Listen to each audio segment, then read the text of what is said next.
You are welcome to my YouTube channel Pakistan 360. An appraisal of Indo-China Galwan Valley Standoff 2020.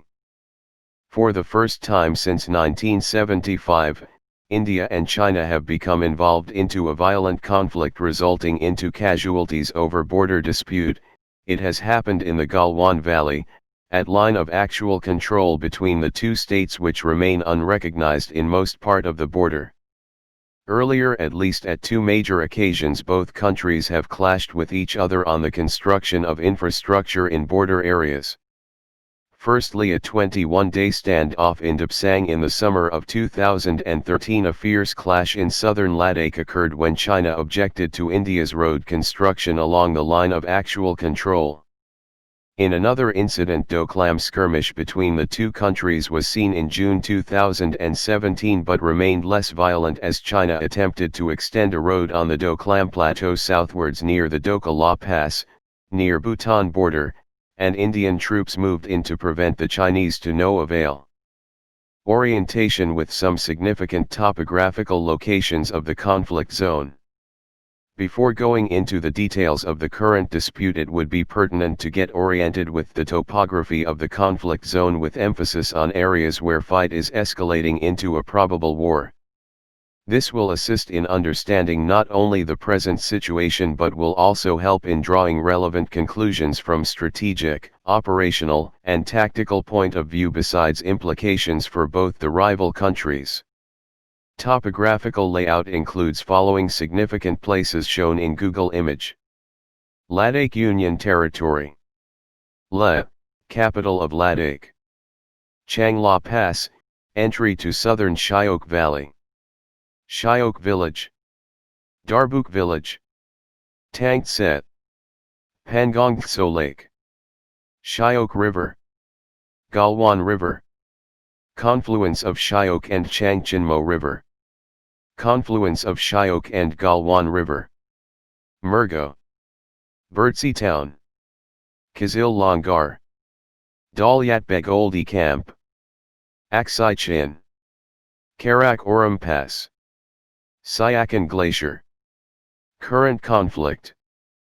A large number of Indian and Chinese troops have been engaged in an eyeball-to-eyeball situation in Galwan Valley and certain other areas of eastern Ladakh for the last 5 weeks, including in Pangongtso, Galwan Valley, and Daullat Beg Oldy in eastern Ladakh. India claims China has already occupied about 60 square kilometers of its land. On night 15 to 16 June 2020, casualties were reported along the Sino-Indian border, as 20 Indian Army personnel, including a colonel, were killed in a clash with Chinese troops in the Galwan Valley, near Raki Nulla Birdsea Camp, in eastern Ladakh. The reason behind the current dispute originated from mainly two reasons. First reason: revoking of Article 370 of Indian Constitution. In August 2019, the Indian Parliament voted to abrogate Article 370, the guarantee of Kashmir's quasi-autonomy, has allowed an old player to take a stronger role, China, due to inclusion of disputed areas with China into Ladakh Union Territory.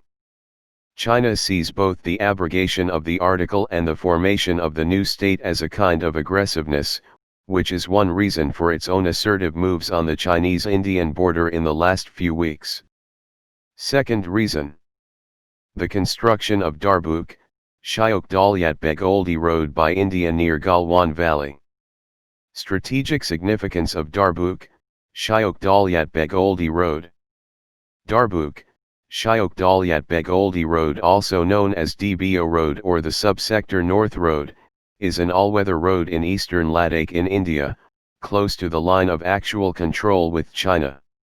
It connects Ladakh's capital city Leh with Karakoram Pass near the China border, via the villages of Darbuk, Shyok at southern Shyok Valley, passing by confluence of Shyok and Changchenmo River, confluence of Shyok and Galwan River, Murgo, Birdsea Camp, Kizil Longar and Daullat Beg Oldy Camp. The 220 km long section between Shyok and Darbuk was constructed between 2000 to 2019 by India's Border Roads Organization. The construction of Darbuk Road will lead to a reduction in time of travel for the Indian security forces moving from Leh to Oldy to 6 hours. Earlier, the time of travel was significantly higher. Critical for connectivity in northeastern Ladakh, the Darbuk road provides all-weather access to far-flung areas abutting the 38,000 square kilometers territory of Aksai Chin held under Chinese control.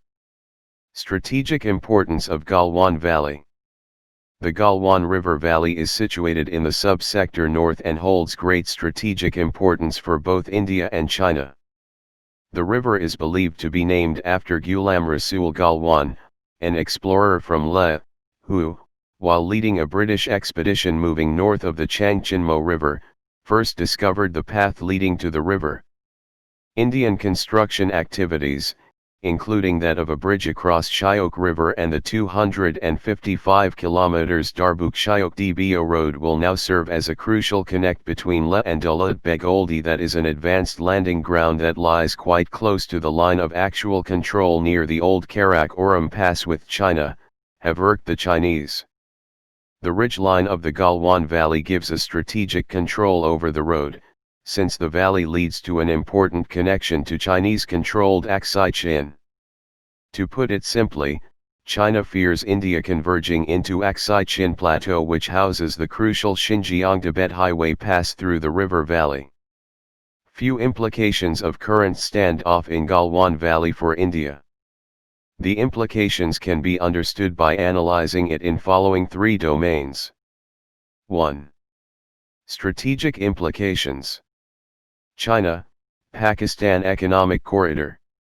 The expanding role undertaken by Beijing via One Belt One Road, especially with Pakistan, has made India apprehensive.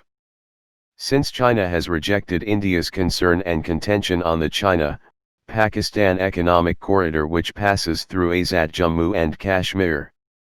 India's primary objection is an entrenched belief that One Belt One Road will fundamentally tilt the geopolitics of Asia in China's favor, as well as its refusal to recognize passage of trade routes through disputed areas as part of Pakistan's territory. Growing Chinese military and economic influence in the South Asian region. India considers being isolated and economically hampered due to Chinese investment of billions of dollars in several South Asian countries like Pakistan, Nepal, Sri Lanka, Bangladesh, and Afghanistan to improve their basic infrastructure, with implications for China's trade regime as well as its military influence in the entire region. 2. Military situation and future repercussions. Current standoff clearly indicates how well prepared Chinese military has come into the theater of conflict with all logistic echelons including engineer effort. However, on the other hand, non-provision of logistical and medical supplies resulting into the death of 17 Indian soldiers amply highlights it has been caught off guard. In the event of loss of substantial strategically significant land of Galwan Valley to China, it will thwart its military presence effectively in the northern part of the country. The dominance over Darbuk Road through higher Galwan ridgeline will create a wedge between its connectivity from eastern and western parts of the northern areas, threatening strategically important Oldy military camp, Old Karakoram Pass leading to established caravan routes into Tibet Basin and major access to Siachen Glacier from Leh. Similarly, the defensive line will be further shifted back south of Darbuk Road, exposing entire Ladakh Valley through Changla Pass. 3. Domestic and international level implications. India's aspiration to become a global power and secure a permanent seat in UN Security Council will be impacted adversely, if defeated, at the hands of Chinese while losing strategic lands.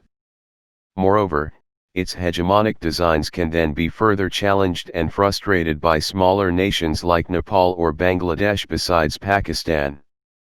Similarly, India's assumed role of a local policeman, supported by USA, will be tarnished, having weakened through regional or neighboring countries.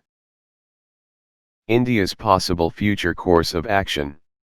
In a recent statement, Prime Minister Narendra Modi has responded to the violent face-off, saying that India does not instigate and will not compromise on integrity and sovereignty. However, it is yet to be seen what concrete steps it has engaged into to retake what is already lost without a fight. Chinese authorities have also warned that India must not misjudge the current situation and must not underestimate China's firm will to safeguard its territorial sovereignty. In this backdrop and their proximity to the line of actual control, highlights just how volatile the situation is, and any misadventure can lead to disastrous results like 15 to 16 June incident.